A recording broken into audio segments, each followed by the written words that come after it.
Hello, hello. Ederson Oliveira here for the Solo Coder. This is ramble number 10. Today we're going to be talking about communication. So you can see there, communication. If you are doing remote work for a client, you need to over communicate with them. Just picture that.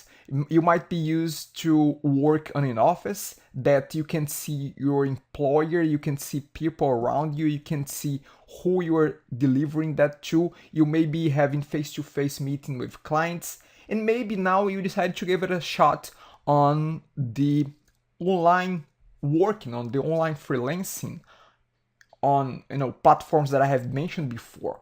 So one thing that you have to be very mindful about is that you have to try to over communicate. This seems like a very simple message, but take that to the heart because it's so important. I have been doing remote working on both ends as a service provider and as a client as well. I work a lot with remote workers too. Sometimes in your career, you're gonna need remote work. You're gonna need remote help, either coders working for you or people assisting you on some of the tasks that may not be suited for your skill set. In any case, regardless which way you are, and again, we are usually talking here, you as a coder providing a service to a client, over communicate. And if you think that you are over communicating, communicate a little bit more, because there's no such thing as over communicating. If you are doing too much, the client will let you know what, you just need to update me every 2 days. You don't need to update me every day. But don't make it wrong by underdoing it. Try to overdo it. I have a few notes here. Again, email, Skype meetings, have it regularly. If you told your client that you're gonna update them every 2 days, update them every 2 days. If it's once a week, update once a week. Now, I would not go beyond once a week because then it's too sparse. And by the way, with over communicating, what you are actually doing is you are bringing the client to be an integral part of the project itself. Don't create too much. Don't avoid the situation where you are creating a lot of expectations for the client to see something coming out of your coding, and you're coding for 2 weeks and for 3 weeks and they cannot see anything yet.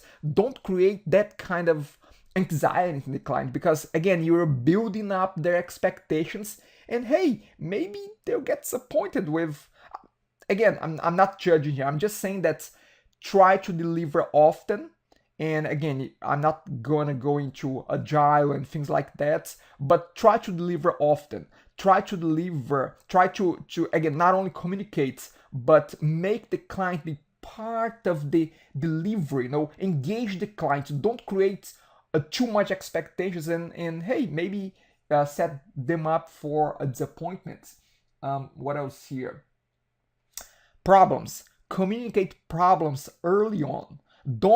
You said that it will be delivered in a month, in 2 months. Don't wait to the end of 2 months to say that, hey, there's a problem here, Mr. Client. Don't do that, because you know way before the deadline that there is something going on here that they should be aware. So again, don't wait to last minute to communicate a problem. Communicate early on and communicate how you are addressing that. So again, communicate a lot.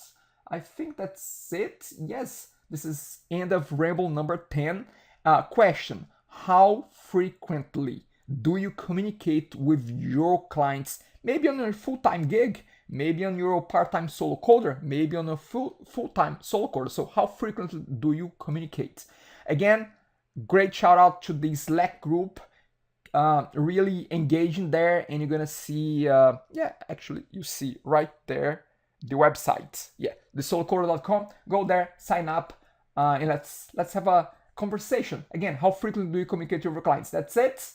Ramble number 10 in the bag. Bye now.